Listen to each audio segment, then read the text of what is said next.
முருங்கைக்கீரை அப்படின்னாலே நம்ம தொக்கு தான் வச்சு சாப்பிடுவோம், இல்லைனா கூட்டு வச்சு சாப்பிடுவோம். அது அந்த முருங்கை சாம்பார் எப்படி பண்ணலான்னு பார்க்கலாமா?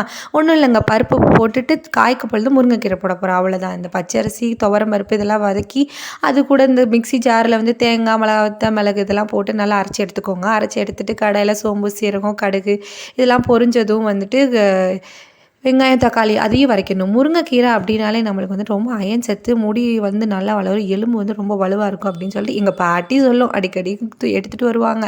ஸோ அதையும் வாரத்தில் 2 நாள் வச்சு சாப்பிடுவாங்க. அம்மா வச்சு தருவாங்க.